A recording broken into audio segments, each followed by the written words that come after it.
Hello, my name is Damiano Karachi. I am the CEO of Spectrum Accounting Services, and welcome to Business Insights. What we're going to do here today is we're going to try to take tax strategies and integrate them with different business concepts. Please enjoy the show. Alex, I want to thank you for coming here today. Absolutely. You're a labor attorney. What is the name of your business? My firm's name is AXC Legal. So I'm based out of Fort Lauderdale. Labor and employment law is all I do. So you went from representing companies and now you're representing the clients. So Nah, I still stick with the management side representation. So the vast bulk of my work is defending companies against claims by individual employees, whether that's discrimination, harassment, wage and hour issues, unionization, all that sort of stuff. Now and again, I'll dabble on employee side type stuff for the really bad, like sexual harassment type stuff, but otherwise, I'm mostly on the company side. okay, that's great. So some of the issues that come up with me with my clients are is should pay myself 1099 or should I pay my employees 1099? What are the rules? What's a W-2 employee and what's 1099? These are IRS issues at the end of the day, fun primarily, but they also have issues, at like the individual state level taxation and like government revenue type issues. So the main difference is about control, right? So under the law, you've got two broad camps of workers. You've got your employees and you've got your independent contractors. Your employees are the people who you work with day in and day out, that you supervise them, that you control them, that you tell them what to do, how to do it, all that sort of stuff. Your independent contractors are the people that you just usually hire to do like a one-off job, something usually pretty focused, maybe a skill set that you don't have in-house and that maybe you don't need permanently.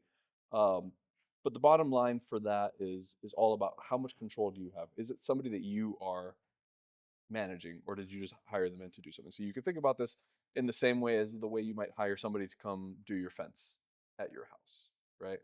So that's a pretty clear contractor, right? You Correct. don't your house isn't in the form of a business. You just brought them in to do a one-off job, all that sort of stuff.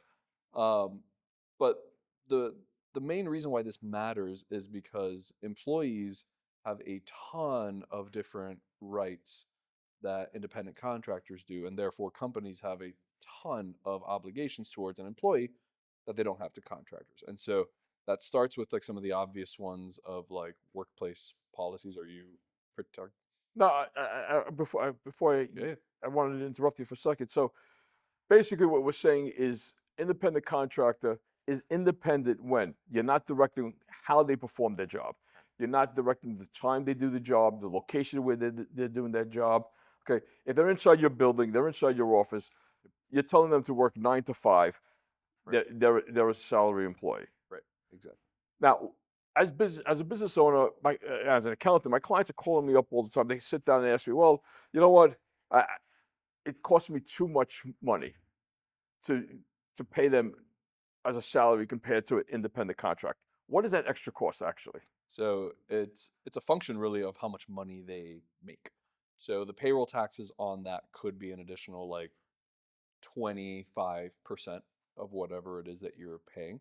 And that's going to vary by state, but on in Florida, that tends to look at your your FICA taxes, your Social Security, your Medicare deductions, all those sorts of things, the things that you have to withhold, Workers' comp, unemployment. workers' comp, unemployment.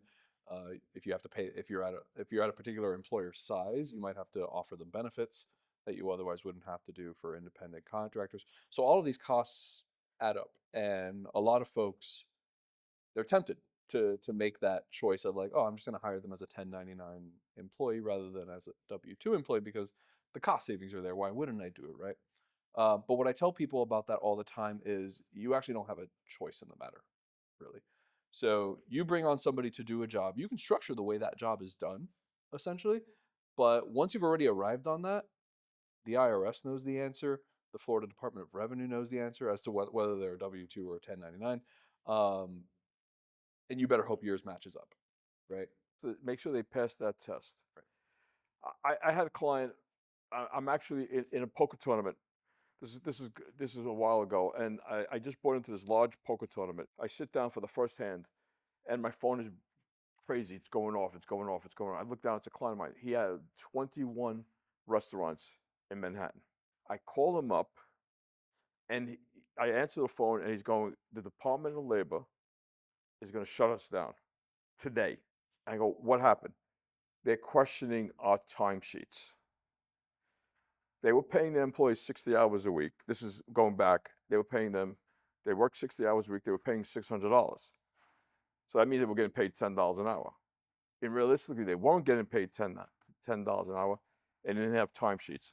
So explain to us the importance of having some sort of time and attendance program or timesheets. Yeah, so every employer has an obligation to maintain accurate time records of their hourly non-exempt workers. So under the law, you've got two broad camps. You've got the exempt employees; those are the people who are not eligible for overtime. Typically, they're paid on a salary, but not always. And then you've got your hourly non-exempt people who are just paid as a straight function of hours worked times their rate. That's what you get. So for those folks, you do have to keep accurate time records. And it's insanely important that you do that because the law in basically every state, even in the most conservative state that you, most business friendly state that you can think of, is not friendly to employers when it comes to wage and hour issues. Because think about this in real life terms. If your boss isn't paying you your proper wages, that's affecting your livelihood. That's literally your ability to put food on the table, to pay the rent, to pay for your kids and family, all that sort of stuff. And so the only way that we really know whether or not somebody's being paid properly is by looking at a function of their time, right? So we have to know how many hours did they actually work, and if the employer is not keeping up with their obligation to maintain those time records, you've kind of got a crapshoot of you're kind of guessing. Right? You might have some function, you might have some idea. Yeah. This person worked maybe 8 hours a day. They came at 10, they left at 6, roughly. But all of those end pieces, add up. If somebody comes in at 9:45 but leaves at 6:30, now that's an extra 45 minutes a day. You do that 5 times a week. You've got 2.5 hours over the course of a year. That's a lot of time. That adds up. It's a lot of money. Let's take a short break, and we'll get back with some more questions. Thank you. I'd like to take this time now to thank Founders Shooting Club for allowing us to film here today. Founders Shooting Club is a members-only club with a beautiful indoor range, a lounge, cigar room, fitness, golf, the whole experience. If you want a place that feels like a luxury retreat for shooters, visit foundersshootingclub.com and book a tour. Now, let's get back to the show. We started talking about paying people off the books, paying people cash. So I had a situation of mine with a client, uh, had a very successful business, multiple years, and his policy was that if anybody worked on Saturdays, he would pay them cash. He felt he was giving them an extra bonus. He felt he was giving them an extra benefit, and he did this for many years until one day he ended up firing somebody that worked for him for about 15 years, and then all of a sudden the headache came. He went to file unemployment. The unemployment numbers were different than what actually he was making, and all of a sudden the Department of Labor gets involved. Do you see that often? I see it often enough. Yeah. So Uncle Sam always needs to get his, and if you're paying employees cash under the table and you're not doing those withholdings so that the government, the state, the IRS is getting their income taxes, whatever needs to be deducted from there, maybe the employee's getting paid right, but you're not paying the government right, and so you're definitely going to get in trouble. Another issue that comes out of that, we're not paying the employee right, is workers' compensation. Someone gets hurt on the job, all of a sudden, they go get, they think they're entitled to a certain type of benefit, and all of a sudden now, you're not, they're not getting that benefit. Now you're in court. You're in a labor dispute. I think the IRS is something that gets people scared, but I think Department of Labor is a whole different ballgame. You said about the training. As a business owner, I own my business. My business is growing. I just went from 3 employees to 5 employees to 15 employees.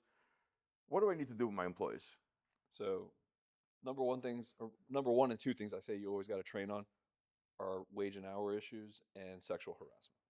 So you want to make sure that your managers understand what working off the clock means and how that's a big no-no that has huge dollars associated with it if you get it wrong. and then sexual harassment, because even though it's cliche and we think we're better than that, there's always somebody in your office who's getting kind of flirty with another one, and boy, do the problems on there skyrocket. So what's my responsibility as the business owner with that manager that may be getting a little bit more flirty with another employee? Yeah, so you gotta nip it in the bud. You know what I mean? If there's a direct supervisory relationship, you definitely can't have that, because then you're gonna have people saying this is a quid pro quo kind of workplace environment where I'm not gonna advance or get a promotion or whatever unless I date this person or whatever. But others, you're also not going to survive the media storm if something comes of that. If something really bad ever happens from there, and somebody posts online, you're guilty until proven innocent. And innocence is hard to prove. The reason we say you're not guilty, it's almost impossible to prove innocence. Yeah. Uh, what can I do? I mean, so I nip it in the butt, as you say. I don't know, nip it in the butt, sexual harassment. I don't know if that was the proper word I should use. I think I need to hire you. But what can I do as a business owner?